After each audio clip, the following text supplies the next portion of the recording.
Hello friends, welcome back to my channel. কেমন আছেন আপনারা সবাই? আশা করি সবাই খুব ভালো আছেন। আমিও খুব ভালো আছি। ভিডিওর থাম্বনেল দেখে নিশ্চয়ই বুঝতেই পেরে গিয়েছেন আজকের ভিডিওটা কোন টপিকের উপর হতে চলেছে।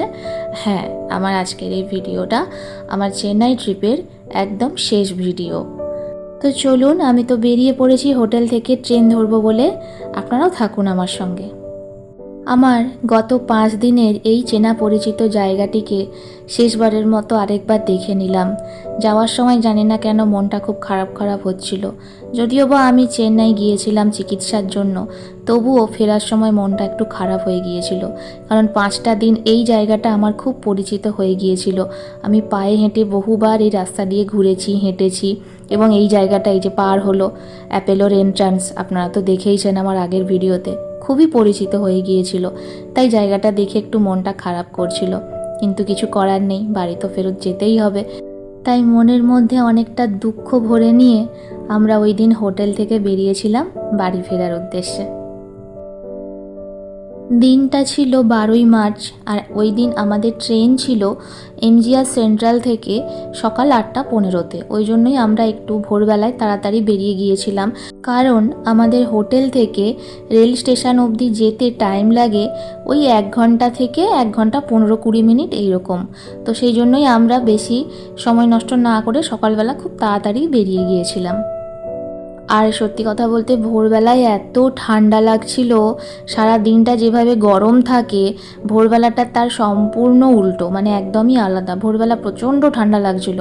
অটোতে আমরা যখন উঠেছিলাম তখন গায়ে দেওয়ার জন্য কিছুই নিইনি।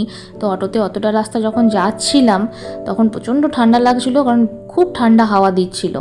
তো যাই হোক, বুঝতে পারিনি ভোরবেলাটা অত ঠান্ডা লাগবে বলে, না হলে হয়তো গায়ে দেওয়ার কিছু নিয়ে বেরোতাম। তো দেখতে দেখতে আমরা প্রায় স্টেশনের সামনে পৌঁছেই গিয়েছি। এবার আমরা অটো থেকে নেমে যাব, নেমে আমরা স্টেশনের ভেতরে চলে যাব, কারণ আমাদের হাতে অনেকগুলো লাগেজ আছে, ওগুলো নিয়ে আমাদেরকে 1 নম্বর প্ল্যাটফর্মের দিকে যেতে হবে। তো চলুন, আপনাদের সঙ্গে 1 নম্বর প্ল্যাটফর্মে গিয়ে দেখা হচ্ছে। আর 1 নম্বর প্ল্যাটফর্মে ঢুকেই সবার প্রথমে চোখে পড়ল চেন্নাই টু ব্যাঙ্গালোর বন্দে ভারত এক্সপ্রেস দাঁড়িয়ে আছে। আর আমরা এই যে এই গাড়িটাতে করে এসেছি, এই গাড়িটাতে করে এসেছি মানে চেন্নাই স্টেশনে কিন্তু কোনো কুলির ব্যবস্থা নেই। আপনাকে লাগেজপত্র এই গাড়ি ভাড়া করে নিয়ে আসতে হবে। পার ক্যান্ডিডেট এরা 20 টাকা করে নেয়, আর লাগেজের জন্য আলাদা টাকা নেয়। তো আমরাও ওই গাড়িতে করেই এসেছিলাম, কারণ অটোওয়ালা আমাদেরকে যেখানে নামিয়েছিল ওখান থেকে 1 নম্বর প্ল্যাটফর্মটা অনেক দূর। অতটা রাস্তা ওই ভারী ব্যাগ হাতে নিয়ে আমাদের পক্ষে হেঁটে আসা সম্ভব ছিল না। তো ওই জন্যই আমরা ওই গাড়িটা ভাড়া করেছিলাম। আর সত্যি কথা বলতে আমার কিন্তু এই ফেসিলিটিটা বেশ ভালোই লেগেছিল। কুলি ভাড়া করার থেকে আমার মনে হয় একটু টাকা খরচা করে এই গাড়িগুলো ভাড়া করে নিলে খুব ইজিলি আমরা এই যে বড় বড় প্ল্যাটফর্ম এগুলো কিন্তু পার করে নিতে পারবো। আর বয়স্ক মানুষদের জন্য কিন্তু এই গাড়িগুলি খুব কাজের একটা জিনিস বলে আমার মনে হয়েছে। তো আমাদের ট্রেন ছিল 8:15, কিন্তু আমরা অনেকটা অ্যাডভান্স ওখানে পৌঁছে গিয়েছিলাম। তো সেই জন্য একটা সাইডে জিনিসপত্রগুলো রেখে আমরা ওখানে একটা জায়গায় বসে আমাদের ট্রেনের জন্য ওয়েট করছিলাম। যেখানে বন্দে ভারত দাঁড়িয়ে আছে ঠিক ওই লাইনেই আমাদের ট্রেন আসার কথা। তো এই ট্রেনটা বেরিয়ে গেলে তারপর আমাদের ট্রেন আসবে। তো ততক্ষণ বসে বসে আমি ট্রেনটা একটু দেখছিলাম, কারণ বন্দে ভারত সত্যি কথা বলতে আমি একদম সামনে থেকে এইভাবে দেখিনি কোনোদিনও। হ্যাঁ, হয়তো লাইনে মানে রেল স্টেশনে দাঁড়িয়ে আছি, পাশ দিয়ে চলে গেছে, এরমটা দেখেছি, কিন্তু এভাবে দাঁড়িয়ে থাকতে দেখিনি। তো আমি ওই জন্যই একটু ট্রেনটা দেখছিলাম আর তার সঙ্গে ভিডিওটাও করে নিয়েছিলাম। তো এই ট্রেনটি ছাড়ার টাইম ছিল 7:30। তো একদম পাক্কা 7:30তেই কিন্তু ট্রেনটা ছেড়ে দিয়েছে। এই যে দেখুন কি সুন্দর ট্রেনটা চলে যাচ্ছে।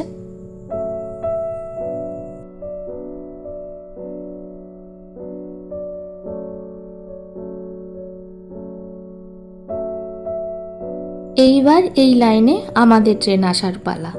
তো আমাদের ট্রেন ছিল Chennai to Santragachi superfast express. তো ট্রেনের টাইম ছিল 8:15। তো 7:30 বেজে গেছে, আগের ট্রেনটা বেরিয়ে গেছে, এখনও আমাদের ট্রেন আসতে অনেকটা টাইম বাকি আছে। তো আমি ওখানে ওই প্ল্যাটফর্মে একটু ঘুরে ঘুরে ভিডিও করে নিয়েছিলাম, আর তারই মাঝে মাঝে একটু চা বিস্কুট এইসব খাচ্ছিলাম আর কি। কী করব, সময়টা তো কাটাতে হবে। যাই হোক, ভোরবেলাটা ভালোই লাগছিল, তবে ফেরার দিন মনটা খুব খারাপ হয়েছিল। মানে এতটাই খারাপ ছিল যে আমি ভাষায় হয়তো বলতে পারবো না বা আপনাদের কাছে প্রকাশ করতে পারছি না, বাট আমার খুব মন খারাপ হয়েছিল আসার দিন। তো যাই হোক, দেখতে দেখতে চারপাশে সূর্যের আলো ফুটে গিয়েছে। তার কারণ আমরা যখন স্টেশনে পৌঁছই তখন ভালোই অন্ধকার ছিল, আর এখন দেখতে দেখতে বেশ অনেকটা চারপাশটা পরিষ্কার হয়ে গিয়েছে। আর আমার মনে হয় এইবার আমাদের ট্রেন ঢুকে যাবে। তো ট্রেন না আসা পর্যন্ত আমি প্ল্যাটফর্মে একটু ঘোরাফেরা করছিলাম, কারণ আমরা অনেক আগে যেহেতু পৌঁছে গিয়েছি, তো সেহেতু আর কতক্ষণ বসে থাকবো, বেশিক্ষণ আর বসে থাকতে পারছিলাম না। ওই জন্য একটু ভিডিও বানাচ্ছিলাম আর কথা বলছিলাম। তো ভয়েসটা ওখানে আমার মিউট হয়ে গিয়েছে, আর মিউট হয়ে গেলেও অসুবিধে নেই, কারণ আমি এখন এই মুহূর্তে যে কথাগুলো বলছি তখন ওখানে অন ক্যামেরা ওই কথাগুলোই বলছিলাম। ওই ট্রেন না আসার জন্য একটু বিরক্ত হচ্ছিলাম আর কি। ট্রেনটা অনেকক্ষণ আসেনি, মানে ট্রেনের দোষ নয় সেটা, কারণ আমরা অনেক আগেই পৌঁছে গিয়েছি। তো যাই হোক, ট্রেনের জন্য অপেক্ষা করছি, দেখা যাক কখন ট্রেন আসে। তো ফাইনালি আমরা আমাদের ট্রেনের দেখা পেয়েছি। ওই যে দূরে আমাদের ট্রেন আসছে, দাঁড়ান দেখাচ্ছি। এই যে দেখতে পাচ্ছেন, এই যে আমাদের ট্রেন ঢুকে গেছে, আস্তে আস্তে আসছে। তো তাড়াহুড়ো করার কোনো দরকারই নেই, তার কারণ কোথায় কত নম্বর বগি পড়বে সেটা স্ক্রিনে দিয়েই দিয়েছে, আর আমাদের বগি যেখানে পড়বে সেই জায়গাতেই আমরা বসেছিলাম। অতএব আমাদের ট্রেনে উঠতে সেই দিন সেরকম বিশেষ কোনো অসুবিধা হয়নি। তো চলুন এবারে ট্রেনে উঠে পড়ার পর্বটা শেষ করে ফেলি, তার কারণ আমার হাতে অত লাগেজ নিয়ে ভিডিও করা একদমই পসিবল হচ্ছিল না, সেই জন্য আমি ট্রেনে ওঠার সময়ের ভিডিও করতে পারিনি। তো চলুন আপনাদের সঙ্গে আমার দেখা হচ্ছে ট্রেনের ভেতরে গিয়ে।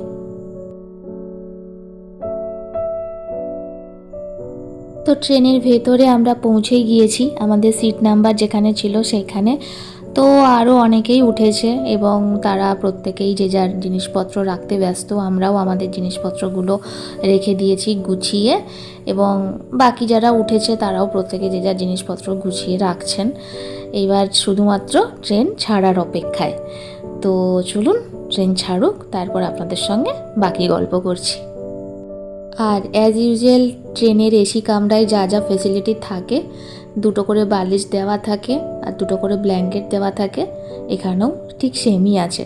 তাই আলাদা করে ট্রেনের ইন্ডিভিজুয়াল কোনো ভিডিও আমি আর বানালাম না।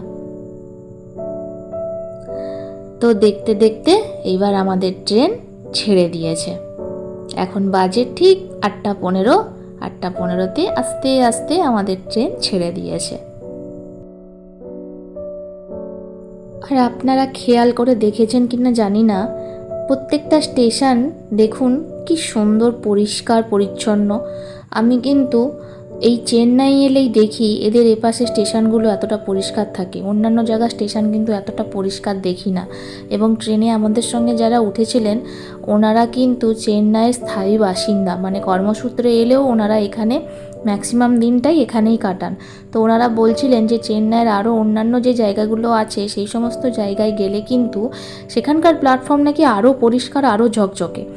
তো ওনাদের কথা শুনে আমার খুব একটা ভুল বা মিথ্যে বলে মনে হলো না, কারণ এই সেন্ট্রালটা মানে চেন্নাই সেন্ট্রাল যথেষ্টই পরিষ্কার ঝকঝকে এবং কোথাও এতটুকু নোংরা নেই।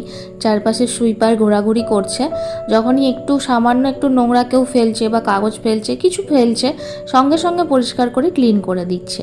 তো যাই হোক, কথা বলতে বলতে আমরা কিন্তু চেন্নাই সেন্ট্রাল পার হয়ে বেরিয়ে যাচ্ছি। এই যেই বোর্ডটা আমি আসার সময়ও দেখিয়েছিলাম, আবার একবার যাওয়ার সময় আপনাদেরকে দেখালাম।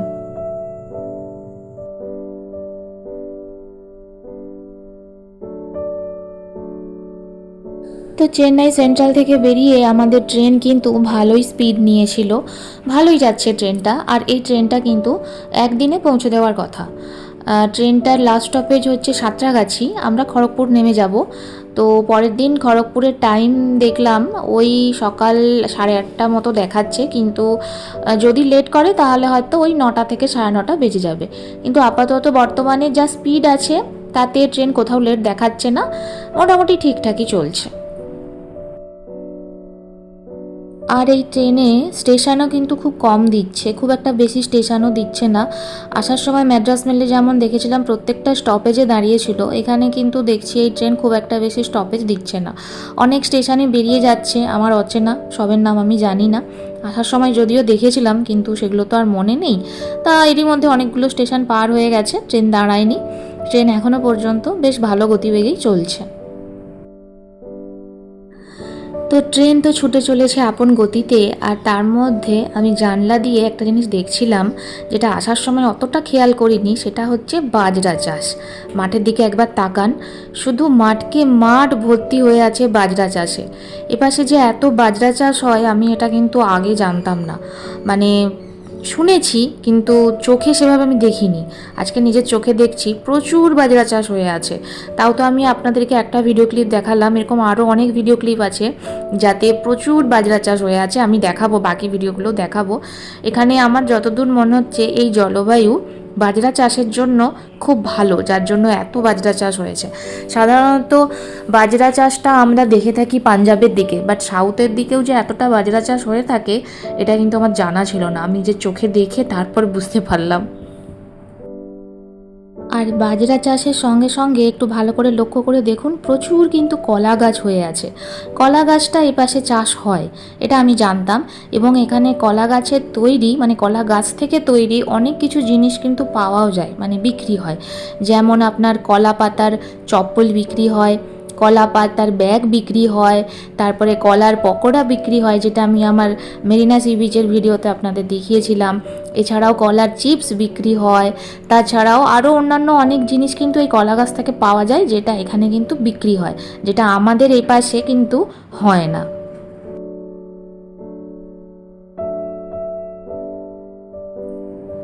এই যে এইবার দেখুন কীরকম বাজরা চাষ হয়ে আছে।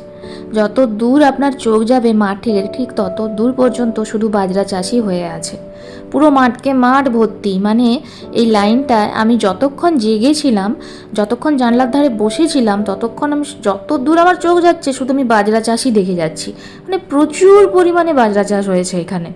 আর গাছগুলো দেখতে এত সুন্দর লাগছে, মানে বাজরা গাছের যে ফুলগুলো হয় সেই ফুলগুলো দেখতে এত সুন্দর লাগছে। আর বাইরে মনে হয় হাওয়া দিচ্ছিল, হাওয়ার মধ্যে বাজরা গাছের ফুলগুলো দোল খাচ্ছিল, ওটা দেখতে আরও বেশি সুন্দর লাগছে।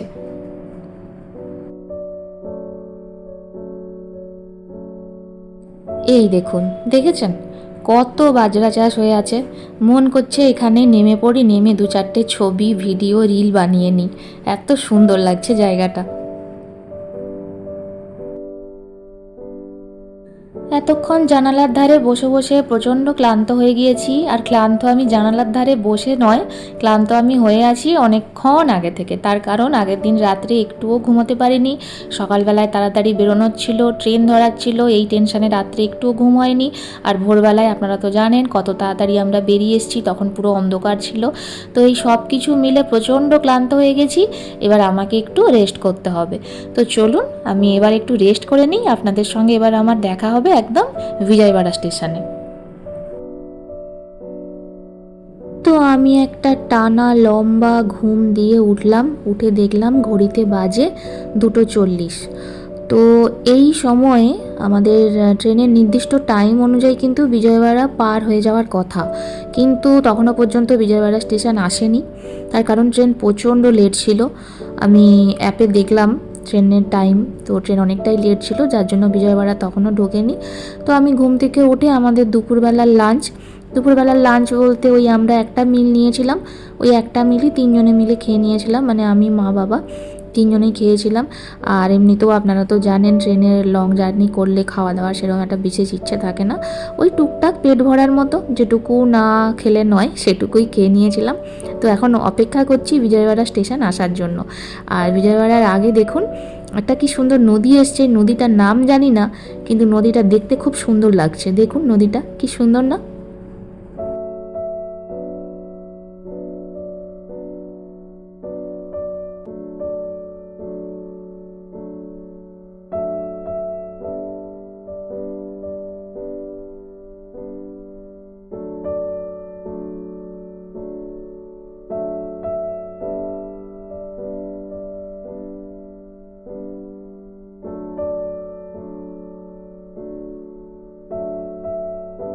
নদীটা যেমন সুন্দর, আশেপাশের প্রাকৃতিক সৌন্দর্যটাও কিন্তু খুব ভালো লাগছে।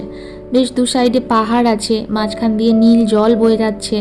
আবার ওপাশে আপনারা দেখতে পেয়েছেন কিনা জানি না, ছোট ছোট খেয়া টাইপেরও রাখা আছে। খেয়াতে হয়তো এখানকার লোকজন যায়, নদীতে ঘোরাফেরা করে, হতেও পারে, রাখা আছে দেখলাম।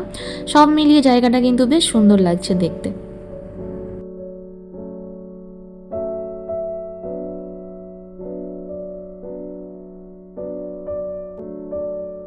তো এই ট্রেন আমাদের বিজয়বাড়া স্টেশন ঢুকছে, তখন ঘড়িতে ওই 4:20 মতো বাজে। 4:20 দিক করে যেখানে রাজমন্দিরে ঢুকে যাওয়ার কথা, সেখানে 4:20 ট্রেন বিজয়বাড়া ঢুকলো। তার মানে বুঝতেই পারছেন ট্রেন কতটা লেট, আর কালকে আমাদের খড়গপুর ঢুকতেও কতটা লেট হবে। তো ট্রেন এখানে বেশ অনেকক্ষণ দাঁড়িয়েছিল, জানি না কেন, এতটাই হয়তো টাইম, বা হয়তো অন্য কোনো কাজের জন্য দাঁড়িয়েছিল, বেশ অনেকটাই দাঁড়িয়েছিল। তো প্রায় 5:10-15 নাগাদ ট্রেন আবার ছেড়ে দেয়। তো প্ল্যাটফর্মটা ওই দিকে পড়েছিল বলে আমি ভিডিওটা করিনি নেমে আর।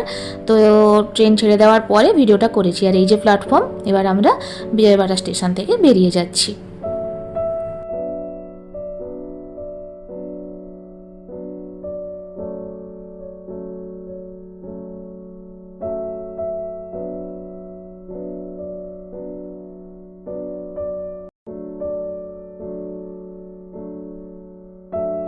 পড়ন্ত বিকেলে জায়গাটা দেখতে কিন্তু বেশ সুন্দর লাগছিল, কারণ সূর্যটা ওই অস্ত যায় এইরকম টাইম। তো জায়গাটা দেখুন, আপনারা ভিডিওতে কতটা বুঝতে পারছেন আমি জানি না, কিন্তু আমার তো খুব ভালো লাগছিল জায়গাটা। যদি সম্ভব হতো তো ট্রেন থেকে নেমে বাইরে গিয়ে কিছু ছবি আর ভিডিও তুলে আনতাম। তো যাই হোক, এখান থেকে আমরা আবার বেরিয়ে যাচ্ছি। তো ট্রেন যথেষ্ট পরিমাণে লেট ছিল ওই দিন।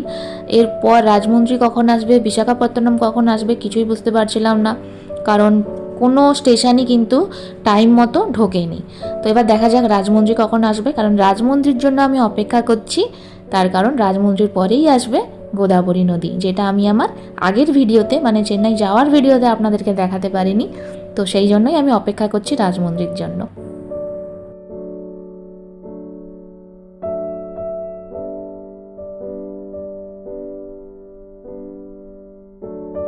তো রাজমন্দিরে ঢুকতে ঢুকতে অনেকটাই টাইম লেগে গিয়েছিল, মানে প্রায় বিকেল হয়ে গিয়েছিল। আর বিকেল মানেই তো জানেন আমাদের বাঙালির চা ছাড়া চলে না। তো আমিও 1 কাপ চা নিয়ে বসে পড়েছিলাম। চাটা খুব গরম ছিল, ওই জন্য হাতে ধরে নিয়ে বসেছিলাম ঠান্ডা হওয়ার অপেক্ষায়, কখন ঠান্ডা হবে আর কখন খাবো। তো যাই হোক, এই পড়ন্ত বিকেলে ট্রেন জার্নি এবং জানলার ধারে 1 কাপ চা হাতে, এই অনুভূতিটা সত্যিই অসাধারণ। এটা আর অন্য কোনো অনুভূতির সঙ্গে কিন্তু সেভাবে শেয়ার করা যায় না। এটা একমাত্র এই পরিস্থিতিতে, এই পজিশনে যারা বসেছে তারাই একমাত্র জানে যে এই সুন্দর পরিস্থিতির বা পরিবেশের সৌন্দর্য বা ভালো লাগা কতখানি। আর এপাশে বেশ কিছু জায়গায় বাজরার সঙ্গে সঙ্গে কিন্তু ধান চাষও হয়েছে। এই যে দেখুন, পুরো মাঠকে মাঠ ধান চাষও হয়ে আছে। মোটামুটি চাষবাস বেশ ভালোই হয়ে থাকে। আমার মনে হয় এই কারণের জন্যই চেন্নাইকে গ্রিন সিটি বলা হয়, তাই না? তো পড়ন্ত বিকেলের সূর্যাস্ত দেখতে দেখতে আর হাতে 1 কাপ গরম চা নিয়ে সেই চায়ের মিষ্টতা উপভোগ করতে করতে আমরা রাজমন্দির শহর প্রায় ঢুকে গিয়েছি। তো চলুন এবার আপনাদেরকে গোদাবরী নদীর সৌন্দর্য উপভোগ করাই, আসুন। এই যে পৌঁছে গেছি আমাদের সবার পরিচিত দক্ষিণ ভারতের গঙ্গা গোদাবরী নদী। সেই ছোটবেলায় দেখেছিলাম এই নদীটা, যখন ছোটবেলায় আমরা ম্যাড্রাস বেড়াতে গিয়েছিলাম তখন দেখেছিলাম এই নদীটা। আজ এত বছর পর আবার দেখছি, কি ভালো লাগছে দেখতে।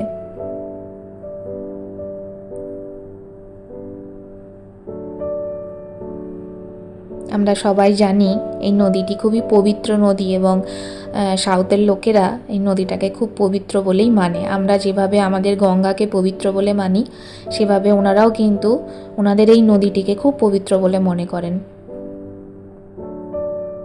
আর নদীটা কত বড় দেখেছেন, লম্বা চওড়া দুই দিক থেকেই নদীটা কিন্তু বেশ বড়, এবং দক্ষিণ ভারতের প্রধান নদীও বটে।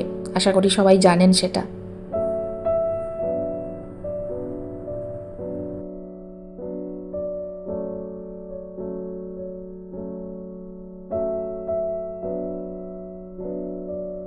এই গোদাবরী নদীর সৌন্দর্য উপভোগ করতে করতে আপনাদের আরেকটা কথা বলে রাখি, এই নদীর পর আপনাদের সঙ্গে আমার আবার দেখা হবে বিশাখাপত্তনম স্টেশনে। তার কারণ এরপর আমি মাঝখানে আর কোনো ভিডিও করিনি, আমি টুকটাক ওই অল্প কাজে একটু ব্যস্ত হয়ে গিয়েছিলাম, তো মাঝখানের আর কোনো ভিডিও সেভাবে নেই। তো এরপরে আপনাদের সঙ্গে আবার দেখা হচ্ছে আমার বিশাখাপত্তনমে। তো রাত্রি 8:50 নাগাদ আমাদের ট্রেন বিশাখাপত্তনম স্টেশনে ঢুকলো। তো আমি একটু ট্রেন থেকে নেমেছিলাম বাইরে ভিডিও করব বলে, আর ওই অতক্ষণ বসে বসে পা ধরে গিয়েছিল, তো ভাবলাম নিচে গিয়ে একটু হাঁটাচলা করে আসি, যাতে মনটাও একটু ভালো হবে আর পাটাও একটু ছাড়বে।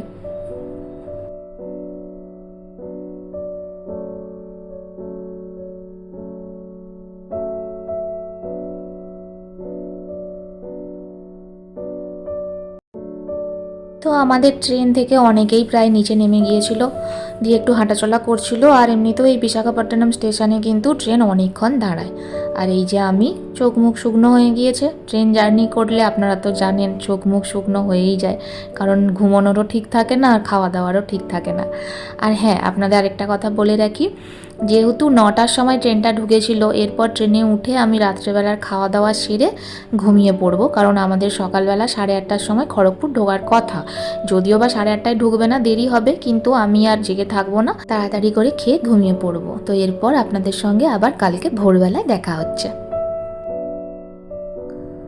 তো রাত্রেবেলায় একটা বেশ ভালো ঘুম দিয়ে সকালবেলায় খুব তাড়াতাড়ি আমি উঠে পড়েছিলাম, কারণ জানি না ঘুমটা খুব তাড়াতাড়ি ভেঙে গিয়েছিল বাড়ি ফেরার আনন্দে নাকি বাড়ি ফেরার দুঃখে তা বলতে পারবো না, তবে ঘুমটা তাড়াতাড়ি ভেঙে গিয়েছিল। তো কোন স্টেশনে এসছে বা কোথায় যাচ্ছে জানি না, সম্ভবত উড়িষ্যা পার হয়ে গিয়েছে বা উড়িষ্যারই কোনো স্টপেজ হয়তো পড়বে। তো আমি এবার যাব, ব্রাশ করব, ব্রাশ করে একটু চাটা খেয়ে নেব, নিয়ে তারপরে আবার ফিরে আসছি আপনাদের সঙ্গে কথা বলতে। তো আমার ব্রাশ করা হয়ে গিয়েছে, সকালবেলা চা বিস্কুট জলখাবার সবই খাওয়া হয়ে গিয়েছে। যেটুকু জানতে পারলাম আর বুঝতে পারলাম, ট্রেন মোটামুটি ওই 1-1.5 ঘন্টা মতো লেট আছে। যেখানে 8:30টায় টাইম ছিল খড়গপুরে, সেখানে জানতে পারলাম ট্রেন ঢুকতে ঢুকতে ওই ধরুন 9:30-10টা বেজে যাবে। তো কিছু করার নেই, ট্রেন এমনিতেই প্রথম থেকেই লেট ছিল, তাই এখন বসে বসে শুধু অপেক্ষা করতে হবে কখন খড়গপুর ঢোকে। তো ততক্ষণ আমি আর কি করব, জানালার ধারে বসে একটু ভিডিও করে নিচ্ছিলাম, আর ট্রেনে সবাই কি করছে আপনাদেরকে দেখাচ্ছি, দাঁড়ান। এই দেখুন বাকি সবাই ট্রেনে কি করছে, সবাই যে যার নিজের মতো করে শুধু মোবাইল দেখে যাচ্ছে। হ্যাঁ, এখন ট্রেন জার্নিতে শুধু এটাই বেশি চোখে পড়ে, প্রত্যেকের হাতে তো ফোন আছেই আছে, এবং প্রত্যেকের চোখ মোটামুটি ফোনের দিকে। বাইরে যে প্রাকৃতিক সৌন্দর্যটা একটু উপভোগ করবে সেই ইচ্ছে কারোর মধ্যেই আমি সেভাবে দেখিনি। বাচ্চা থেকে বুড়ো প্রত্যেকেই ফোন নিয়ে ব্যস্ত। তো যাই হোক, যে যার নিজের পছন্দ, সেখানে আমার কিছুই বলার নেই। তো কথা বলতে বলতে আমরা প্রায় খড়গপুরের কাছাকাছি পৌঁছেই গিয়েছি, মানে এবার খড়গপুর ঢুকবো। আর আপনারা প্রত্যেকেই জানেন যে খড়গপুর ঢোকার আগে ট্রেন কিন্তু স্লো হয়ে যায় আর খুব আস্তে আস্তে আস্তে আস্তে ঢোকে। তো সেই রকম যথাযথভাবেই ট্রেন যাচ্ছে। তো চলুন এবার আপনাদের সঙ্গে আমার একদম খড়গপুর স্টেশনে মানে প্ল্যাটফর্মে গিয়ে দেখা হবে। তো আমরা খড়গপুর স্টেশন পৌঁছে গিয়েছি, ট্রেন এবার দাঁড়িয়ে যাবে, এবার আমরা আস্তে আস্তে নামবো।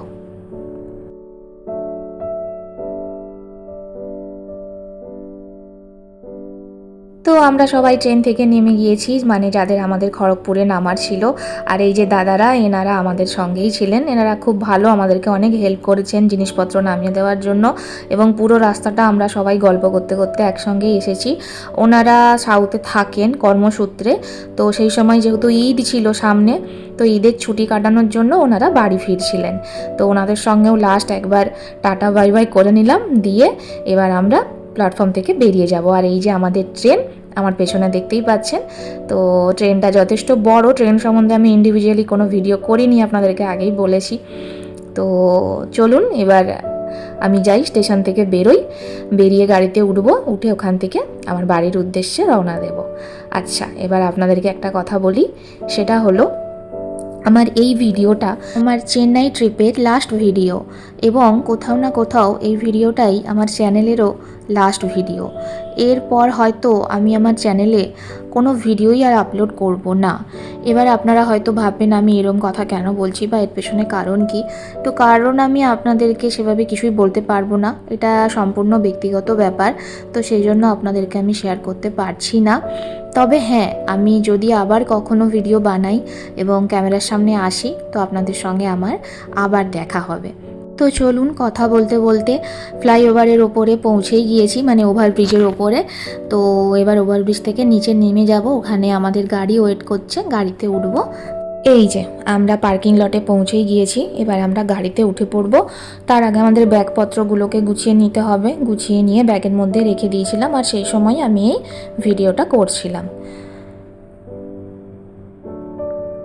তো আমার আজকের ভিডিওটি এই পর্যন্তই। ভিডিওটি কেমন লাগলো অবশ্যই জানাবেন।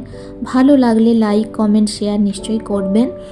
আর আপনারা সবাই খুব খুব ভালো থাকবেন ও সুস্থ থাকবেন। আপনাদের সঙ্গে পরে আবার কবে আমার দেখা হবে আমি জানি না, আদৌ দেখা হবে কিনা তাও বলতে পারছি না। তবে হ্যাঁ, ততদিন আপনারা ভালো থাকবেন। ততদিনের জন্য চলুন, টাটা, বাই।